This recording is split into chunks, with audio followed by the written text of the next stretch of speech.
الرحمن الرحيم وإن يمسسك الله بضر فلا كاشف له إلا هو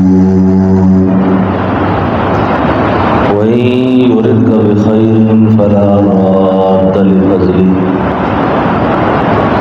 آمنت بالله صدق الله مولانا العظيم إن الله وملائكته يصلون على النبي يا أيها الذين آمنوا صلوا عليه وسلموا تسليما درود شریف جاگ کے پڑھے ذرا اللهم رب الحل والحرام ورب البيت الحرام ورب المشعر الحرام ورب الركن والمقام أبلغ لسيدنا ومولانا محمد منا السلام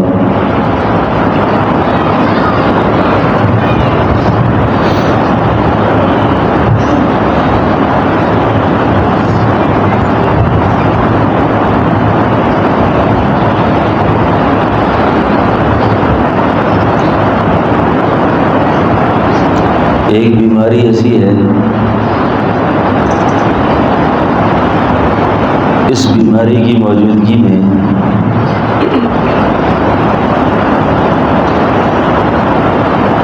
مرد ہو یا عورت ہو، اس کے کتنے ہی اچھے اعمال کیوں نہ ہوں، اس کی بخشش نہیں ہے۔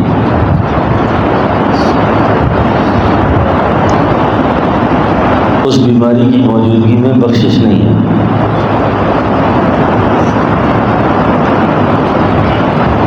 آپ اس بیماری کا ذرا تصور کریں، آپ سوچ لیں، عورتیں بھی مرد بھی، کہ بھلا وہ کون سی بیماری ہے جس بیماری کی موجودگی میں ہماری بخشش نہیں ہوگی۔ ہر ایک آدمی اپنے دل میں سوچ لے، پھر میں اس سوال کا جواب عرض کر دوں گا۔ آپ کا جواب میرا جواب آپس میں جڑ گیا، مل گیا تو جواب درست شمار ہوگا۔ وہ کون سی بیماری ہے؟ اس بیماری کا نام ہے شرک۔ شرک، اور اس بیماری کی تعریف کیا ہے؟ اس شرک کی کیا تعریف ہے؟ اس کی ایک تعریف جو عقائد کی کتابوں میں بیان ہوئی ہے، اس کو بھی پیش نظر رکھنا چاہیے، اور جو اس عقیدے کی تفصیلات اور اس کی جو جزیات ہیں وہ بھی پیش نظر رکھنی چاہیے۔ اب ایک تعریف یہ ہے کہ اللہ اپنی ذات میں، بولے اللہ اپنی، خواتین بھی بولے اللہ اپنی ذات میں، اللہ اپنی صفات میں،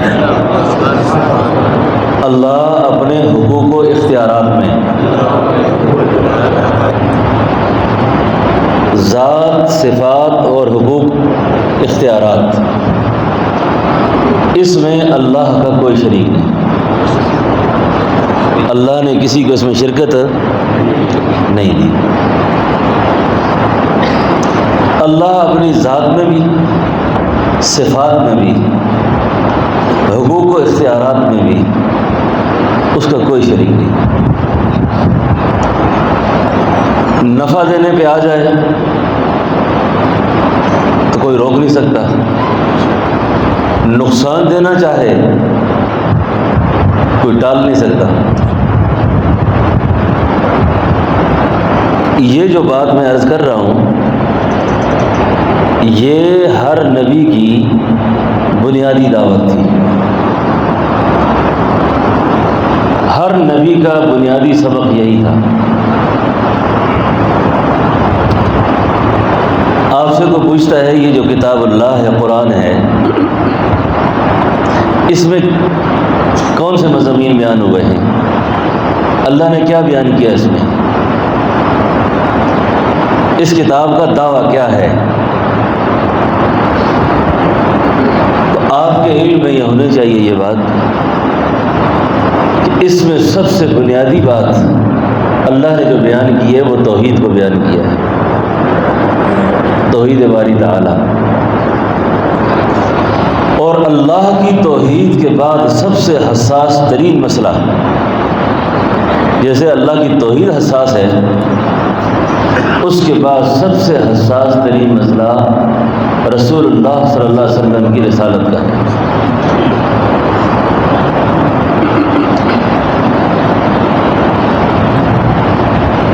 اب توحید اور رسالت، بدقسمتی کیا ہوئی؟ اصل خانقاہ تربیت گاہ اس سے جو سودا ملتا تھا، اس دکان سے جو عشق اور سودائے عشق لوٹایا جاتا تھا وہ یہ تھا کہ سالک فقیر یہ اللہ کے روبرو ہو جائے، اللہ کے روبرو ہو جائے.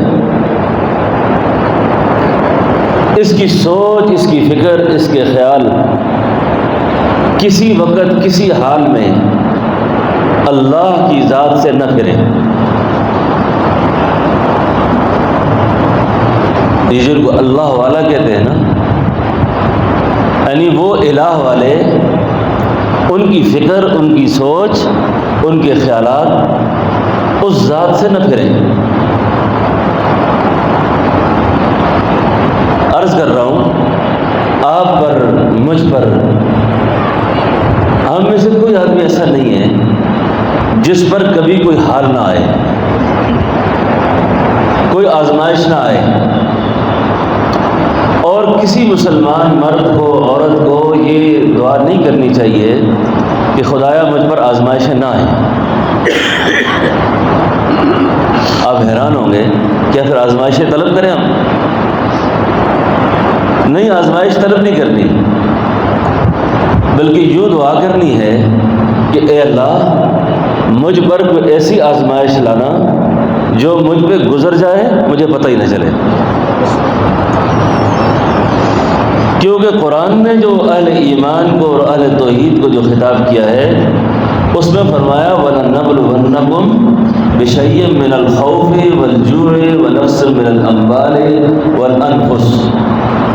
اللہ کہتے ہیں میں آپ کو ضرور بے ضرور آزماؤں گا، آپ پر آزمائشیں آئیں گی.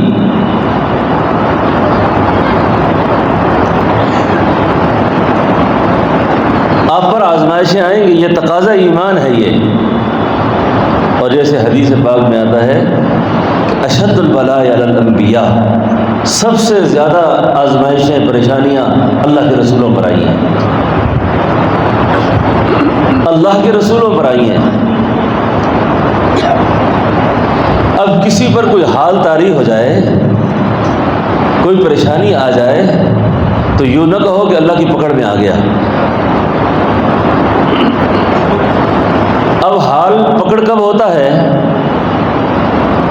اور حال آزمائش کب ہوتا ہے؟ یہ دو باتیں ہیں. پھر یہ عورتوں کو میں خاص طور پہ مخاطب ہوں کہ حالات آزمائش کب ہوں گے اور حالات عذاب کب ہوں گے. ان دو طرح کی کیفیات سے آپ میں سب گزر رہے ہیں اس وقت.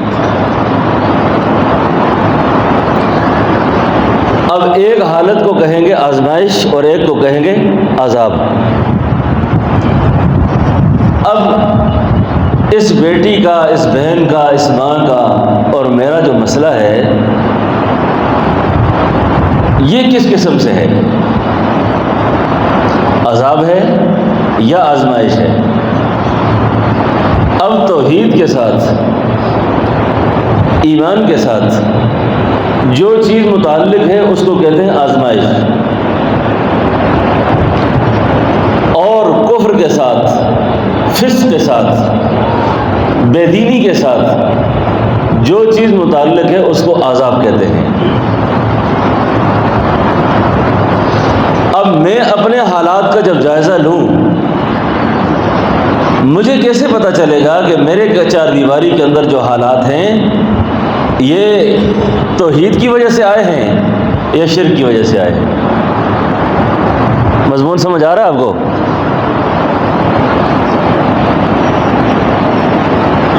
میری طبیعت ٹھیک نہیں ہے،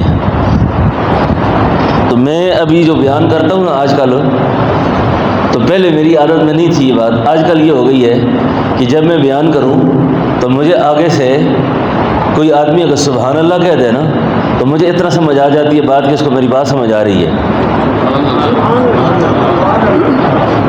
تو پھر یہ چھل آنی چاہیے۔ اچھا بات سمجھ رہے ہیں میری؟ اب میرے حالات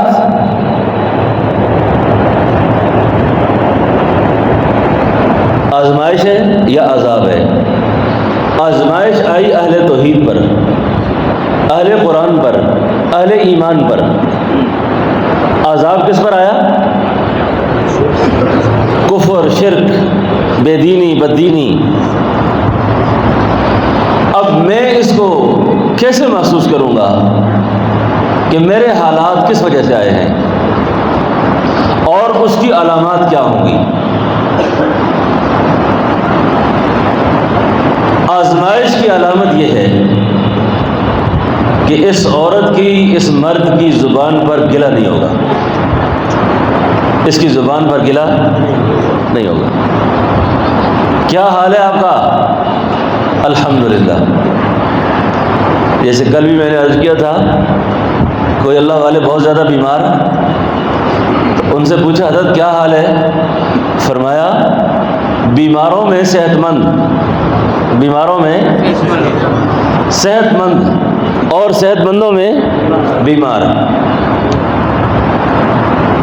یعنی کوئی بات جب آزمائش والی ہوگی اور کوئی پوچھ بیٹھے آپ سے، اور اگر کوئی بتانی بھی پڑ جائے تو اس کو حقایتاً بیان کیا جائے، شکایتاً بیان نہ کیا جائے، جیسے کوئی واقعہ بیان کرتا ہے آدمی۔ اور اس میں بھی آگے میں آپ سے عرض کروں، اس میں بھی دو باتیں ہیں۔ پھر مرید اپنے مربی کے علاوہ اپنا مسئلہ کبھی کسی کو بیان نہ کرے، مریض اپنے ڈاکٹر کے علاوہ اپنی بیماری کسی کو بیان نہ کرے۔ اور میں آگے تھوڑا سا اس مسئلے کو کھول دوں۔ امام ربانی مجد الرسانی رحمۃ اللہ علیہ نے فرمایا، آپ مشورہ کریں نا کسی سے، ایک تو مشورے والے کو امین ہونا چاہیے بہت زیادہ، اور دوسرا مشورہ اس سے کیا جائے جو فنائے نفس کے مراحل تک پہنچا ہوا ہو۔ فنائے نفس کا کیا مطلب؟ وہ جو آگے سے آپ کو رائے دے، بات کرے، اس میں اس کی نفس کی آمیزش نہ ہو، اللہ کی رضا ہو۔ لیکن یہ بھی بات یاد رکھیں، اب جس آدمی کے متعلق جو بات ہو اسی سے کرے وہ۔ عورتوں میں خاص طور پر یہ بیماری بہت زیادہ ہوتی ہے کہ عورتیں راز نہیں سنبھال سکتی کسی کا۔ اور مجھے ذاتی طور پر ایک بات پہ بہت زیادہ تکلیف ہوتی ہے کہ کئی ساتھی فون بھی کریں یا خط لکھیں، مشورہ لکھیں تو کہہ دیتے ہیں حضرت یہ کسی کو بتانی نہیں ہے، یہ بات بتانی نہیں ہے کسی کو۔ آپ نے بتائی کیوں ہے؟ پھر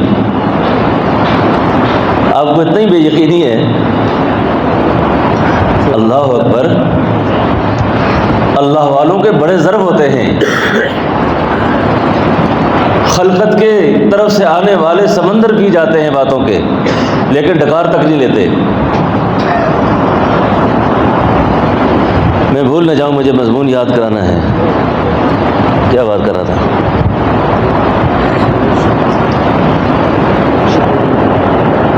اب میرے حالات کا تعلق کس چیز سے ہے؟ تو آزمائش میں زبان پر شکوہ نہیں ہوگا، مختصر۔ یہ عورتیں بھی میری بات سن رہی ہیں نا، بس وہ اپنا جلدی جلدی محاسبہ کر لیں سارے کہ میری زبان پر شکوہ کیا حال ہے، اور کوئی حال نہیں میرا۔ نہیں جی میں تو سب سے زیادہ پریشان ہوں۔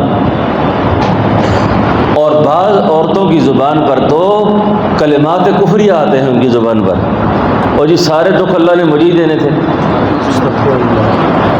سارے غم اللہ نے مجھے ہی دینے تھے۔ ایک اللہ والے کو میں نے ایک جوان بچی سے تعزیت کرتے ہوئے دیکھا، اور اس کو یوں تعزیت کی کہ بیٹا بہت صبر کرنا، بہت صبر کرنا، تمہاری نسبت اماں عائشہ صدیقہ سے ہو گئی ہے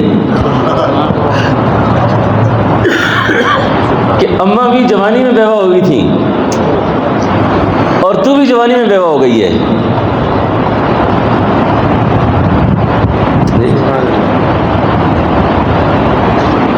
اور کسی کو بچی کو طلاق ہو گئی، اور طلاق کا یہ مطلب نہیں کہ یہ بڑی کوئی عیبدار تھی اس وجہ سے طلاق ہوئی ہے، اور تیری نسبت تو سیدہ کلثوم اور سیدہ رقیہ سے ہو گئی کہ حضور کی صاحبزادیاں ان کو طلاق ہوئی تھی، آپ کی بیٹیوں کو طلاق ہوئی تھی۔ اور کسی پہ تہمت لگ جائے پھر بھی وہ پریشان نہ ہو، وہ اماں مریم کو یاد کر لے، اماں عائشہ کو یاد کر لے۔ بات سمجھ رہے ہیں میری؟ تو ایمان کی وجہ سے، توحید کی وجہ سے اگر آزمائش کا دائرہ وسیع ہو جائے، خدا کے پیغمبر نے توحید بیان کی، لوگوں نے تنگ کیا، پریشان کیا، اللہ نے تسلی کے مضمون بیان فرمایا فَلَا يَحْزُنْكَ قَوْلُهُمْ إِنَّا نَعْلَمُ مَا يُسِرُّونَ وَمَا يُعْلِنُونَ۔ میرا محبوب پیغمبر آپ غمگین نہ ہوا کریں، آپ پریشان نہ ہوا کریں، ان لوگوں کی باتوں کی طرف نہ دیکھا کریں آپ لوگ کیا کہتے ہیں۔ تو اس لیے یہ جو جماعت میرے سامنے بیٹھی ہوئی ہے، خدا نہ خواستہ آپ پر یا مجھ پر کوئی امتحان ایسا متوجہ ہو جائے تو رسول اللہ کے دکھ یاد کر لیا کرو، حضور کے غم یاد کیا کرو، ازواج رسول کو دیکھا کرو، بناتے رسول کو دیکھا کرو، ان میں تو کوئی عیب نہیں تھا، حضور کا تو سارا گرانہ ہی پاک تھا۔ ایسا ہوا کہ نہیں ہوا وہاں پر؟ اور کئی دفعہ آدمی یہ خیال کرتا ہے کہ یار میں اتنا نیک ہو گیا ہوں، میں لوگوں کے ساتھ اتنا اچھا ہوں اور میں اتنی اچھی ہوں، پھر لوگ میرے کیوں مخالف ہیں،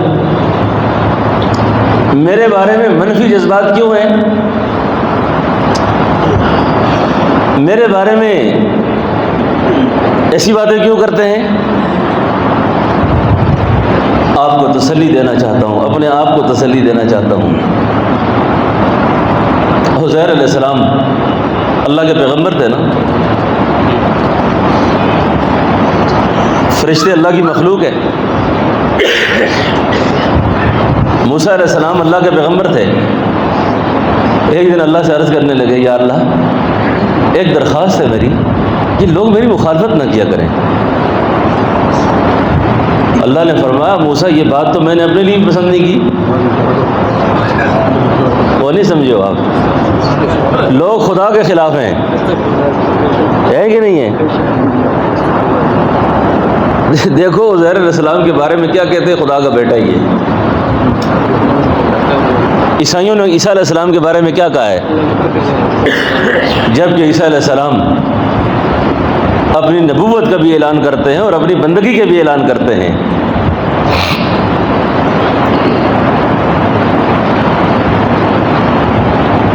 اور لوگ حضرت مریم کے سر پہ کھڑے ہیں، کہاں سے لائی ہو، کہاں سے لائی ہو، تہمتیں لگا رہے ہیں، بہتان لگا رہے ہیں۔ اور عیسیٰ علیہ السلام بول رہے ہیں قال انی عبد اللہ، اور میں خدا کا بندہ ہوں بھائی۔ اور صرف بات میری بندگی تک ختم نہیں، آتانی الکتاب وجعلنی نبیا، میں ساتھ نبی بھی ہوں خدا کا۔ لیکن نہیں، خدا پہ لوگ عیسائیوں نے الزام لگایا ہوا کہ نہیں لگایا؟ تو ایمان کے تقاضوں میں، توحید کے تقاضوں میں اس طرح کی باتیں آیا کرتی ہیں، اس طرح کے حالات آیا کرتے ہیں، اور یہیں سے تو آپ کی پہچان ہوگی۔ میرے ایمان کا امتحان ہی یہیں سے ہوگا، ایسے ایسے حالات متوجہ ہو جاتے ہیں۔ یہ علامت میں نے عرض کی آزمائش کی، اور عذاب کی کیا علامت ہے؟ عذاب کی علامت یہ ہے کہ ہر وقت زبان پر گلا شکوہ، بہت زیادہ حالات خراب ہیں ہمارے، بہت زیادہ پریشان ہیں ہم سے زیادہ تنگ تو دنیا میں ہی کوئی نہیں، ہم سے زیادہ بے چین اور پریشان تو دنیا میں ہی کوئی نہیں۔ یہ علامت ہے عذاب کی، یہ علامت ہے عذاب کی۔ بس سمجھ جائیں کہ اگر زبان پر شکوہ آ گیا ہے، گلہ آ گیا ہے، اعتراض پیدا ہو گیا ہے، تو یہ علامت ہوگی کہ اللہ رب العالمین کا غضب متوجہ ہے۔ اب مجھے یہ غلطیاں مجھ سے ہو چکی ہیں، میں تو نہیں سمجھا کہ یہ آزمائش تھی یا عذاب تھا۔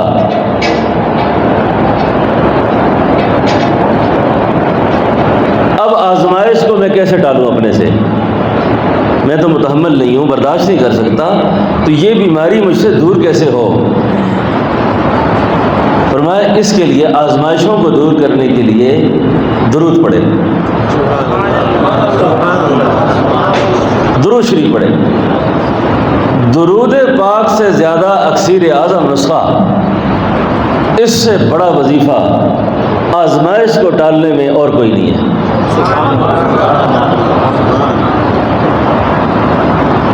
اور درود کون سا پڑھے؟ درود ابراہیمی اس میں سب سے زیادہ مؤثر ہے۔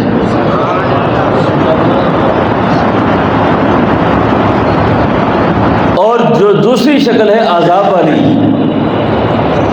اس کو ٹالنے کے لیے استغفار کریں، استغفار، اور ساتھ ایمان کی تجدید بھی کر لیں۔ بات سمجھو نا؟ میں مسئلہ سلوک کی تھوڑی سی بات کھول دینا چاہتا ہوں کہ یہ جو عشق ہے نا، ہم توحید حاصل کرنا چاہتے ہیں کہ ہمیں اللہ ملے۔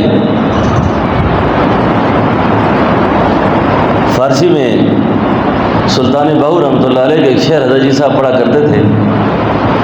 جنہوں نے حضرت جی صاحب کو دیکھا ہے، میرے دائیں بائیں ایسے بزرگ بیٹھے ہوئے ہیں، حضرت کی روح سے بھی معذرت کے ساتھ اور ان سے بھی معذرت کے ساتھ،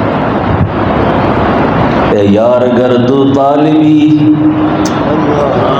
اے یار گر تو طالبی مطلوب خود شناس، اے یار گر تو طالبی مطلوب خود شناس، مطلوب عین ذو قیل و قال جیس۔ تو اگر اللہ کا طالب ہے تو اللہ بھی تیرے طالب ہے۔ پھر جس طرح تو چاہتا ہے کہ تجھے اللہ ملے، اللہ بھی یہ چاہتے ہیں کہ مجھے میرا بندہ مل جائے۔ آگ دونوں طرف سے برابر لگی ہوئی ہے، آپ بھی چاہتے ہو، اللہ بھی چاہتے ہیں، لیکن تم آداب نہیں سمجھے۔ یہ جو وادی عشق ہے نا، وادی عشق، یہ جو توحید کا جام ہے، وہ کیا شعر ہے؟ فکر منزل سے پرے، فکر منزل سے پرے، سود و زیاں سے آگے، فکر منزل سے پرے، سود و ضیاء سے آگے، عشق کی منزل، بولو آگے کیا ہے؟ عشق کی منزل کیوں اور کہاں سے آگے؟ عشق کی منزل کیوں اور کہاں سے آگے؟ آگے کیا شعر ہے اس کا؟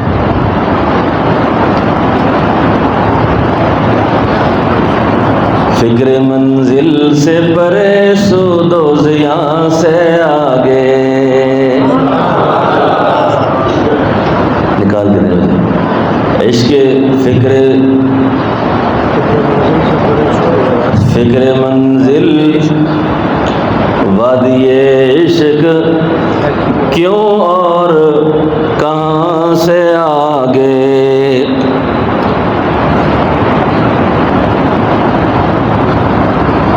تو یہ جو وادی عشق ہے نا، یہ اللہ کی توحید ہے، اللہ کی توحید۔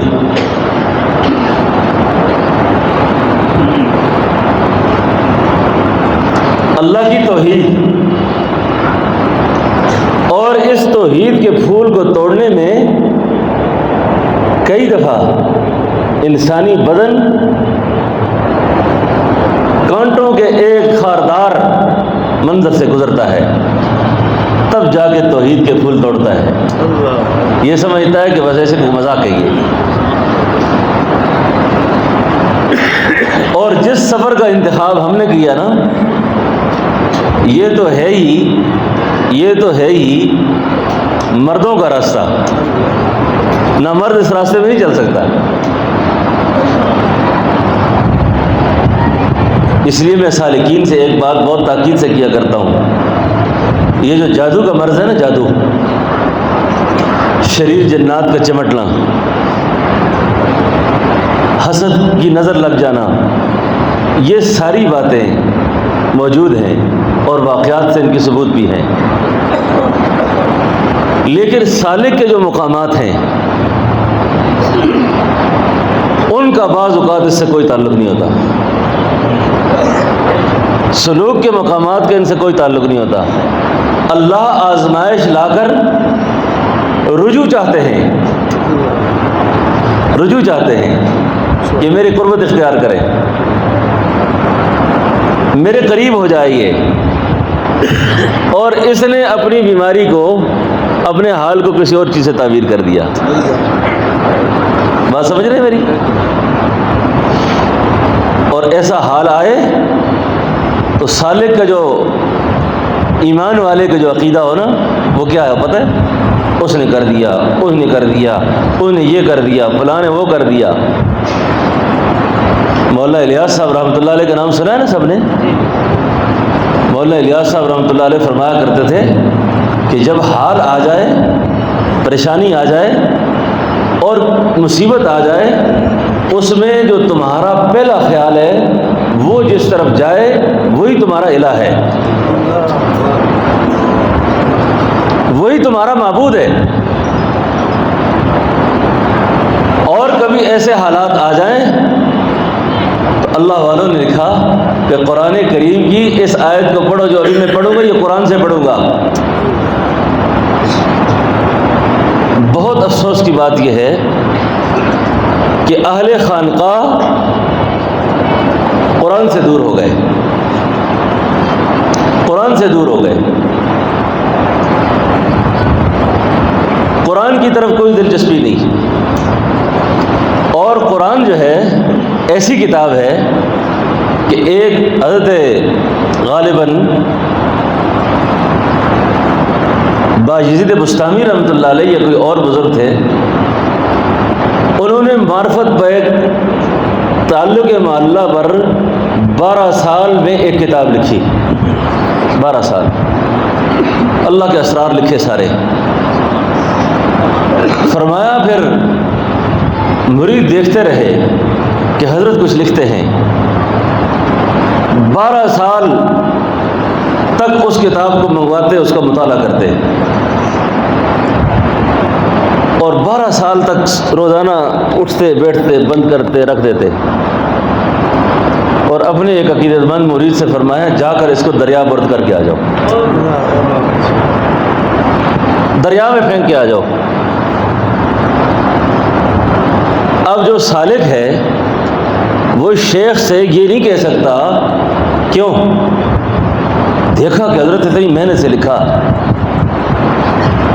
دیکھتے رہے، غور کیا، اب کہتے ہیں اس کو دریا برد کرو۔ تو بڑی ہمت کر کے ایک دن پوچھ لیا کہ حضرت مجھے 24 اور 12 کتنا عرصہ مجھے انتظار رہا اس کتاب کا، اور آپ نے اس کو ایسے کہہ دیا، یہ کیا وجہ ہے؟ فرمایا جب یہ سارا کام میں کر چکا تو میری نظر کتاب اللہ پہ جب پڑی، قرآن پر، میں نے کہا اس کی موجودگی میں مزید کسی کتاب کی ضرورت اب نہیں ہے۔ بولو نا سبحان اللہ۔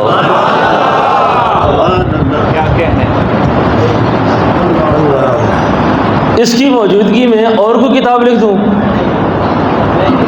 اور جتنے مضامین میں نے بیان کیے تھے، لکھے تھے، وہ تو قرآن ہی کی تعبیر اور تشریح تھی کسی نہ کسی حوالے سے۔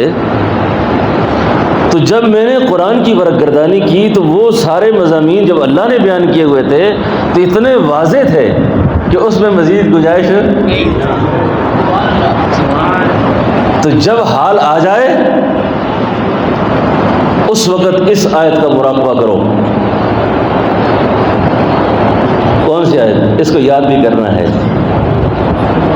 اور یہ ایک بڑے عارف نے قرآن کریم کے تفصیلی مطالعے کے بعد 3-4 آیات کے انتخاب کرنے کے بعد فرمایا کہ میں نے جب اس قرآن کریم میں پورے پہ نگاہ ڈالی تو یہ 3-4 آیات میرے سامنے آئیں، تو میں نے یہ عرض کیا کہ میرے اللہ، اگر پورا قرآن نازل نہ بھی ہوتا تو یہ 3-4 آیتیں ہی کافی تھی انسانیت کے لیے۔ اب حال آ گیا، اب اہل توحید کو کیا کرنا ہے؟ اب کیا کرنا ہے؟ قرآن کہتا ہے وَإِيَمْسَسْكَ اللَّهُ بِضُرٍّ فَلَا كَاشِفَ لَهُ إِلَّا هُوَ۔ سبحان اللہ۔ اگر آپ کو یہ آیت میں شیخ القرآن مولانا غلام اللہ خان رحمۃ اللہ علیہ کے طرز میں سناؤں تو پھر سبحان اللہ آنی چاہیے۔ حضرت شیخ القرآن، کیونکہ میرے ایک واسطے سے استاد بھی ہیں، تو شیخ القرآن وَيَمْسَسْكَ اللَّهُ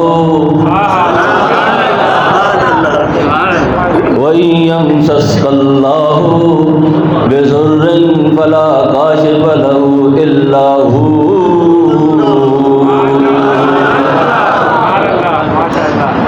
وَيَمْسَسْكَ اللَّهُ بِضُرٍّ فَلَا كَاشِفَ لَهُ إِلَّا هُوَ وَإِن يُرِدْكَ بِخَيْرٍ فَلَا رَادَّ لِفَضْلِهِ۔ اللہ نقصان کا ارادہ کر لے تو نفع دینے والا کوئی نہیں۔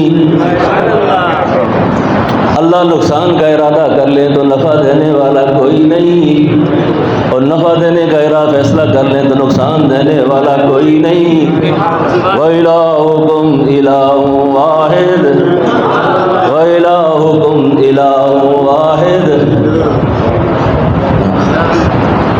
سمجھ آ گئی آپ کو؟ یہ ہے قرآن۔ مسئلہ الہ سمجھ آ گیا آپ کو نا؟ یہ ہے اہل اللہ کے پیغامات۔ اصل میں بانا منیر خان میں مولانا اشرف علی صاحب تشریف لائے، تو ان کی بھی کوشش ہوتی ہے والد صاحب کی طرز لگانے کی، اللہ ان کو صحت زندگی دے۔ تو حضرت بڑے عاشق تھے شیخ القرآن کے، تو انہوں نے کہا وَشَهِدَ شَاهِدٌ مِّن بَنِي إِسْرَائِيلَ۔ ان سے نہ بن سکی یہ بات، طرز نہ بن سکی۔ حضرت کھڑے ہو گئے پیچھے سے، حضرت نے فرمایا اس طرح نہیں، وَشَهِدَ شَاهِدٌ مِّن بَنِي إِسْرَائِيلَ، یہ ہے اصل۔ وَإِن يَمْسَسْكَ اللَّهُ بضر فلا کاشف له الا هو وإن يردك بخير فلا راد لفضله. اللہ خیر کا ارادہ کر لے تو نقصان دینے والا کوئی نہیں. نقصان دینے والا کوئی نہیں. اس نے کر دیا جی تو وہ بڑا بہادر آ گیا تو وہ امریکہ کھا جائے گا تو روس والے کھا جائیں گے تو چین والے کھا جائیں گے تو فلاں بڑی طاقت ہے فلاں یہ کر دے گا تو فلاں وہ کر دے گا. تو مسلمان کس طرح کا ہے؟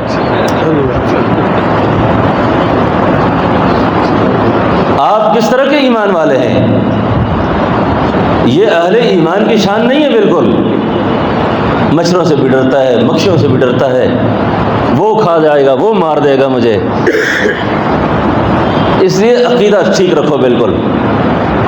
سوچ اور خیالات پر ایسا پہرا ہو کہ کوئی غیر نہ آنے پائے, کوئی غیر نہ آنے پائے. اور یاد رکھو جب عقیدہ توحید کمزور, اس سے انسان کی قوت ارادی کمزور, اور جب قوت ارادی کمزور تو انسان کے سارے حالات بگڑ جاتے ہیں. اور یہاں تک میں عرض کروں, یہ جو جادو ہے نا, جادو مسخرات, جس آدمی کا قوت ارادی ٹھیک ہو, مضبوط ہو, اس پر یہ اثر نہیں کرتے, اس پر اثر نہیں کرتے. یہ تو میں یہ عورتوں سے خاص طور پہ کہتا ہوں, نجات موقوف ہے صحیح عقیدے پر, صحیح عقیدے پر. اور مسئلہ توحید یہ سلوک کا اعلیٰ درجہ ہے, یہ سلوک کا اعلیٰ درجہ ہے. میں آپ سے کوئی بات ایسی نہیں کرنا چاہتا. ہم نے جن بزرگوں کی صحبت اٹھائی ہے, میں نے ایک دفعہ حضرت جی صاحب رحمۃ اللہ علیہ کو دیکھا, کشمیر کے کچھ لوگ آئے ہوئے تھے, ان کے عقائد میں بڑی کچھ گڑبڑ قسم کی خیالات تھے. تو حضرت کو اللہ نے بڑی فراست دی تھی, ورنہ پیر اپنے مزاج کے خلاف بات نہیں کرتے. پیر کہتے ہیں بھائی سب دنیا ہم نے سنبھالی ہوئی ہے ساری. بات سمجھ رہے نا میری؟ حضرت نے ان سے بڑی عجیب بات فرمائی, اور یہ بات میں آپ سے بھی کر رہا ہوں. اے جنیو اللہ دا بوا نہ چھوڑیو. آپ کو ہند کو آتی نا تو بڑا مزہ آتا, اور میں وہ سنگیو اللہ دا بوا نہ چھوڑیو, اللہ کا در نہ چھوڑنا. یہ ساری دنیا میں ڈگڈگیاں مچھلی رہیں گی, سب سے تھک کر ہار کر تم نے اسی آستانے میں آنا ہے, پھر وہیں آنا ہے. اور جب تک وہاں نہ ہوگے کام نہیں ہوگا پھر. اور یہی سبق سارے نبی پڑھا کر گئے, یہی سبق سارے نبی پڑھا کر گئے. اور آزمائش کی ان کھٹن مراحل سے اور مشکلات کی اس بڑی تاریک وادی سے اللہ نے جب یونس علیہ السلام کو رہائی بخشی, تو یونس علیہ السلام کو آزمائش میں لا کر اللہ نے خود اس کی پریشانی کا ذکر کرتے ہوئے فرمایا, وَظَنُّونِي إِذْ ذَهَبَ مُغَاضِبًا فَظَنَّ أَن لَّن نَّقْدِرَ عَلَيْهِ فَنَادَىٰ فِي الظُّلُمَاتِ. اب جس کو اللہ خود اتنی بڑی ظلمات سے تعبیر کرے, وہ کتنی بڑی پریشانی ہوگی, وہ کتنی زیادہ پریشانی ہوگی وہ. اب اس پریشانی میں یونس نے کس کو پکارا؟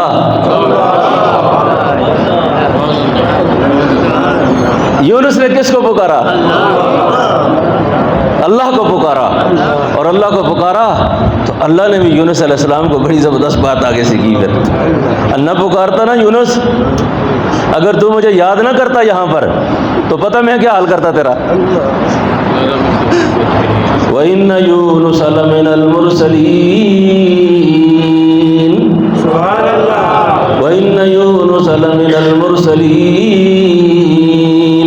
إِذْ أَبَقَ إِلَى الْفُلْكِ الْمَشْحُونَ فَسَاهَمَ فَكَانَ مِنَ الْمُدْحَضِينَ لَلَبِثَ فِي بَطْنِهِ إِلَى يَوْمِ يُبْعَثُونَ. او میرا مچھلی والا پیغمبر, اوے میرا مچھلی والا پیغمبر، اگر تو مچھلی کے پیٹ میں میری تسبیح نہ کرتا، مجھے یاد نہ کرتا، تو کیا حشر ہوتا تمہارا؟ لَلَبِثَ فِي بَطْنِهِ إِلَىٰ يَوْمِ يُبْعَثُونَ، قیامت تک آپ مچھلی کے پیٹ میں رہتے پھر۔ تو آزمائشوں سے، حالات سے نکلنے کے لیے نا، یہ وظیفہ ہے نبیوں کا، یہ وظیفہ نبیوں کا ہے۔ تو کون سا وظیفہ سب سے زیادہ مؤثر ہے؟ نبیوں والا۔ اور کون سا وظیفہ تھا؟ لا الہ الا، لا الہ، امیر شریعت فرماتے تھے لا الہ الا، یہ لا والی ڈانگ اتنی مضبوط ہے، آگے اللہ نہ ہوتا تو اللہ بھی نہ بچتے۔ لا الہ، لا الہ، یہ اتنی مضبوط بات کی اللہ نے، لا الہ، فرمایا لا والی ڈانگ اتنی مضبوط ہے، ڈنڈا، ڈانگ ڈنڈے کو کہتے ہیں، اتنی زیادہ مضبوط ہے، اتنی زیادہ مضبوط ہے، آگے اگر اللہ نہ ہوتے تو اللہ خود بھی نہ بچتے۔ اب بتاؤ اللہ اپنی توحید میں کتنے حساس ہیں، کتنے حساس ہیں۔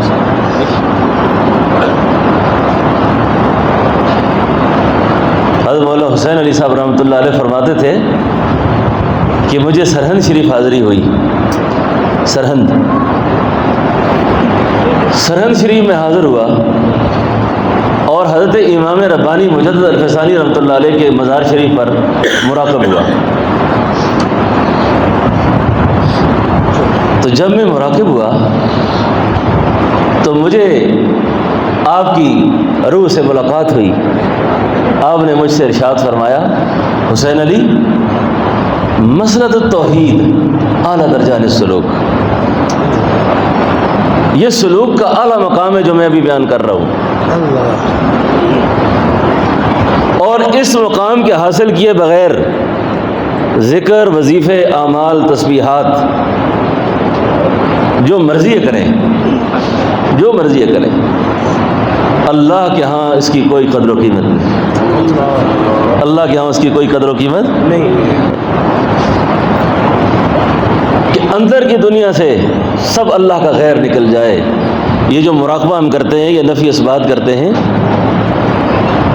شیخ نثار فتیح صاحب رحمۃ اللہ علیہ یاد آ گئے، آپ کا ایک شعر ہے، کہتے ہیں ماں سوا سے ہم گریزاں ہو گئے، ماں سوا سے ہم گریزاں ہو گئے، یعنی کافر تھے مسلمان ہو گئے۔ ماں سوا سے ہم گریزاں ہو گئے، یعنی کافر تھے مسلمان ہو گئے۔ دین و دنیا، جان و دل، ہوش و حواس، جب خدا مل گیا نا، جب اللہ ملے پھر کیا حالت ہوئی؟ دین و دنیا، جان و دل، ہوش و حواس، سب فدائے روئے جانا ہو گئے، سب فدائے روئے جانا ہو گئے۔ دین و دنیا، جان و دل، ہوش و حواس۔ اب یہ اللہ کا قرب پانا نا، اس پر آخر میں ایسی بات کی انہوں نے، کہنے لگے خاک میں مل گئے ہم لیکن نثار، خاک میں مل گئے ہم لیکن نثار، اب تو لائق ہے بابوں سے جانا ہو گئے، اب تو لائق ہے سر سے دستار فضیلت کی گرا دی ہم نے، دل کی پونجی سرے بازار لٹا دی ہم نے۔ اللہ کی توحید کی عزت بیان ہو رہی آگے۔ تجھ کو شکوہ تھا، تجھ کو شکوہ تھا کہ رستے میں ہے دیوار انا، تجھ کو شکوہ تھا کہ رستے میں ہے دیوار انا، آ کے دیکھ یہ دیوار بھی ڈالی ہم نے۔ داستانیں تیری غیرت کی، داستانیں تیری غیرت کی، حیا کی سن کر یاد اغیار کی سینے سے مٹا دی ہم نے۔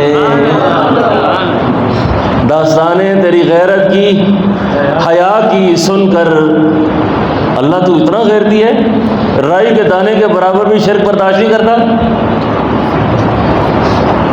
اتنا خیال بھی تو برداشت نہیں کرتا، اتنا زیادہ غیرت، جا جس سے امید رکھی ہے اسی سے لے لے جا کے، جس پر تیرا یقین ہے جا اسی کو پکڑ پھر۔ آج جو امت خوار ہو رہی ہے نا، مولانا محمد احمد صاحب رحمۃ اللہ علیہ فرمایا کرتے تھے جب مال خام ہو جائے نا اس سے کیا کیا جاتا ہے اس کے ساتھ؟ بولو، اس کو جلایا جاتا ہے، اس کو تلف کیا جاتا ہے۔ جب بندہ ہو کباڑ تو کباڑ کوئی سنبھال کے رکھتا ہے؟ بتوں کی اتنی زیادہ خدائی ہے، اتنے خدا بنائے ہوئے ہمارے کہ جس کا حساب ہی کوئی نہیں ہے۔ داستان تیری غیرت کی حیا کی سن کر یاد اغیار کی سینے سے مٹا دی ہم نے، یاد اغیار کی سینے سے ہٹا دی ہم نے، بجھنے نہ دیا عشق کے شعلوں کو ہم نے نثار، بجھنے نہ دیا عشق کے شعلوں کو ہم نے نثار، لو ہوئی ذرا کم تو ہوا دی ہم نے۔ جب دیکھا کہ باطن میں گڑبڑ آ گئی فوری حلقے کی طرف متوجہ ہو گئے، فوری مجلس کی طرف متوجہ ہو گئے، اس گرم ماحول میں چلے گئے جس گرم ماحول سے یہ اللہ کے توحید کے جام ملتے ہیں، اللہ کی محبت اور معرفت کے قصے جہاں ہوتے ہیں۔ بات سمجھ گئے میری؟ مستند رستے وہی مانے گئے، مستند رستے وہی مانے گئے جن سے ہو کے تیرے دیوانے گئے۔ میں رات کو جو مضمون بیان کرنے لگا تھا وہ رہ گیا تھا نا، یہ اللہ کی توحید کی بات ہو رہی ہے۔ جن کو خدا کی ذات پر اعتماد ہوتا ہے نا، وہ نام نہیں چاہتے، اچھا نام میرا کتنا بڑا نام ہے، کتنا بڑا نام ہے میرا، لوگ میرے بارے میں کیا کہتے ہیں، کتنا بڑا اجتماع ہے، کتنی میری شہرت ہو گئی ہے۔ اس بیماری کو نکالنا ہوگا۔ مدائن فتح ہوا، مدائن کسریٰ کے بادشاہ کا تاج کسی بھی فتوحات میں، یہ بہت بڑا عمل ہے جو اس صحابی نے کیا۔ کسریٰ کے بادشاہ کا تاج، یہ دیوانہ حضور کا، یہ مستانہ، یہ فقیر صحابی بادشاہ کے سر پر جا کر چھڑی مارتا ہے۔ آپ نے سبحان اللہ نہیں کہا، پھر میں اب اس کو کہوں گا، اس نے سٹک ماری تاکہ آپ جاگیں ذرا، چھڑی ماری اور کسریٰ کے بادشاہ کے تاج کو صحابی نے کھینچا اوپر سے۔ جس کے دل میں ایک خدا ہوتا ہے نا، اللہ ہوتا ہے، اس کو کوئی خوف نہیں ہے، سمجھو نا۔ وہ پھر اس درویش فقیر کو اگر میں اس موقع پہ یاد نہ کروں، یاد آیا ہوا ہے تو یہ بھی بڑی ناانصافی ہوگی، جس کو امیر المومنین ملا محمد عمر کہتے تھے۔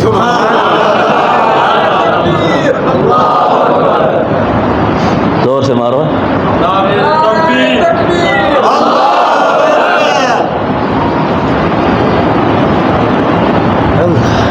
ہم مجددی ہیں، اچھا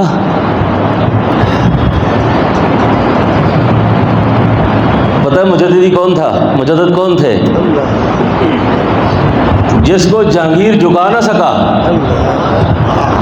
اور آخری موقع سجدہ کرانے کا یہ تھا کہ اس نے ایک ایسی کھڑکی بنائی، ایسی دیوار بنائی کہ جس سے حضرت مجدد جھک کر اندر داخل ہوں، جھک کر اندر داخل ہوں، اور اس وقت کا پروپیگنڈا سیکٹری اور اس وقت کا جو میڈیا وہ سارا سامنے کھڑا کیا تاکہ ایک دفعہ مجدد جھک جائیں تو میں دنیا کو کہہ سکوں کہ دیکھو میرے آگے سجدہ کر لیا۔ مولانا جنگوی شہید فرمایا کرتے تھے، او قربان مجدد تیری غیرت پر، قربان مجدد تیری غیرت پر، جب داخل ہوئے نا تو پہلے پاؤں اندر داخل کیے، پھر دھڑ اندر داخل کیا، پھر سر اندر داخل کیا، آخری موقع جھکانے کا تھا نہ جھکا سکا، جس موقع پہ علامہ اقبال نے تڑپ کے کہا گردن نہ جھکی جس کی جہانگیر کے آگے، جس کے نفس گرم سے ہے گرمی احرار، وہ ہند میں سرمایہ ملت کا نگہباں، جس کو اللہ نے کیا بر وقت خبردار۔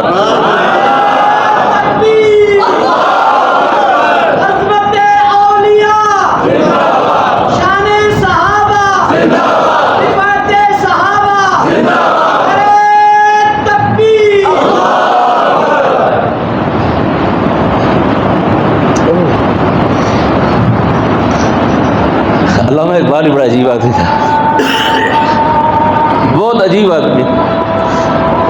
کہتا ہے میں حضرت مجدد کے مزار پہ حاضر ہوا، حضرت مجدد کے مزار پہ حاضر ہوا، اور مجدد کے مزار پہ حاضر ہو کر کیا کہا؟ حاضر ہوا میں شیخ مجدد کی لحد پر، حاضر ہوا میں شیخ مجدد کی لحد پر، کہ وہ خاک کے ہے زیر فلک مطلع انوار، وہ خاک کے ہے زیر فلک مطلع انوار، اس خاک کے ذروں سے شرمندہ ستارے، اس خاک کے ذروں سے شرمندہ ستارے، جس خاک میں پوشیدہ ہے یہ صاحب اسرار، گردن نہ جھکی جس کی جہانگیر کے آگے، اور جس کے نفس گرم سے ہے گرمی احرار، وہ ہند میں سرمایہ ملت کا نگہباں، اللہ نے کیا جس کو بر وقت خبردار۔ وقت کم ہے، میرا شرح صدر ہو گیا ہے، وقت نماز کا تنگ نہ ہو تو جمع بین الصلاتین آپ کی میں آج کرا دیتا، دونوں کٹھی پڑھ لیتے، لیکن وقت کم ہے۔ مولانا محمد اللہ صاحب کہہ رہے تھے کہ آپ بیٹھے صحیح ایک دفعہ، میں ہمارے حضرت شیخ عبدالقدوس صاحب تشریف لائے تو کل بھی میں جسم میرا کانپ رہا تھا، ابھی بھی عصر سے پہلے میں بالکل، اب جب روح میں داخل ہو گیا تو پھر پتہ نہیں چلا، اب تھوڑی دیر کے بعد آج کل میری کوئی طبیعت ایسی ہے بس گڑبڑ ہو جاتی ہے، تو اس مرد کا ذکر کر کے بات کو ختم کروں جس نے دنیا کی خدائی کو چیلنج کیا، دنیا کے کفر کو چیلنج کیا۔ ہمارے بڑے عسکری لوگ، اللہ ان کی بھی حفاظت کرے، یہ اپنے ملک کی فوج کے ساتھ دشمنی نہ کیا کرو، اچھا بددعائیں نہ کیا کرو، اور اپنے پاکستان کو بھی بددعا نہ کیا کرو، اور جی ہم ایسے بغیرت لوگ ہیں جی، کچھ بھی نہیں ہے، یہ اسلام کا قلعہ ہے، اچھا یہ اسلامی ملک ہے اور اس کی فوج اسلامی ہے، ٹھیک ہے نا، یہ باغیانہ قسم کی سوچ ختم کر دو، یہ اسلام، یہ پاکستان اللہ کی بہت بڑی نعمت ہے، اچھا یہ جتنی آزادی سے ہم اللہ کی باتیں اب کر رہے ہیں، سعودی عرب جیسا اسلامی ملک بھی اس طرح کا ماحول نہیں دے سکتا۔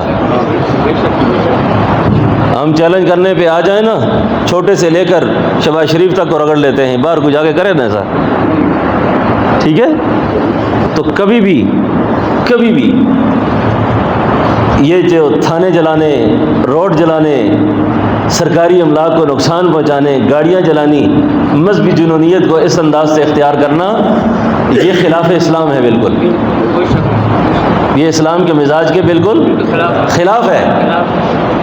بات سمجھ گئے میری؟ ہمارے ایک عسکری جرنیل بھی اس موقع پہ ساتھ تھے، انہوں نے کہا امریکہ کھا جائے گا، کھا جائے گا، کھا جائے گا امریکہ، سرنگو ہو جاؤ۔ اس ملا عمر نے کیا کہا تھا؟ اللہ کرے وہ ایک دفعہ امریکہ زمین پہ آ جائے ادھر، تو بخل مرضی سرا برازے امونگا مرضی سرا بزے، پشتو میں اس نے کیا کہا تھا؟ آپ اپنی مرضی سے آؤ گے اور پھر ہماری مرضی سے جاؤ گے، پھر کس مرضی سے جاؤ گے؟ ہماری مرضی سے جاؤ گے۔ جب اللہ دل میں ہوتے ہیں نا تو پھر ایسا ہوتا ہے، کہتے ہیں دنیا بڑی طاقت ہے۔ 48 ملک جمع ہو کے آئے تھے نا، ہاں آئے تھے کہ نہیں آئے تھے؟ کدھر گئے؟ موسیٰ کدھر ہے؟ موسیٰ کدھر ہے؟ موسیٰ موسیٰ کدھر ہے؟ اس کو میں ایک بات کرنا چاہتا ہوں تم سے، تو امریکہ والوں سے جا کے پوچھے پھر پٹھانوں سے چھڑو گے؟ پھر چھیڑو گے؟ معافی کرو جی، ہائے ہائے، آپ کو علماء کے اور اہل دین کے اور اللہ والوں کے اخلاق کا پتہ ہی نہیں ہے۔ میں ماضی کا ایک صفحہ آپ کے سامنے رکھنا کے بات کو ختم کروں گا، ماضی کا ایک صفحہ، اور جن کے حافظے ٹھیک ہیں شاید ان کو یہ بات یاد آئے، تو یہ ہمارا کردار ہے۔ اچھا، یہ روڈ توڑنے اور روڈ بند کرنے اور جلانے اور مارنا پولیس والوں کو، فوج والوں کو، اس قریب کی تاریخ میں ہم کراچی سے چلے تھے، اسلام آباد تک آئے تھے، آپ کو پتہ ہے؟ پتہ ہے کہ نہیں پتہ آپ کو؟ مولانا ظہیر الدین عزیز صاحب، ہے کہ نہیں یہ بات؟ حضرت کوئی گملہ بھی ٹوٹا ہے؟ کوئی نقصان ہوا ہے؟ افغانستان کے اندر ارتداد کی سرگرمیوں میں ملوث شیلٹر ناؤ نامی ایک تنظیم، کسی بھی اسلامی ملک کے اندر آپ ارتداد کے کاموں میں مصروف ہیں، اس کی سزا اسلامی حاکم جو مقرر کرتا ہے وہ سزائے موت ہوتی ہے۔ یہ بات میری یاد رکھیں، اور پھر جو علماء اور اہل اسلام پر اور اہل دین پر جو کفار کے اعتراضات ہیں، اس کا جواب آپ کو پتہ ہو کہ ہم کیسے لوگ ہیں۔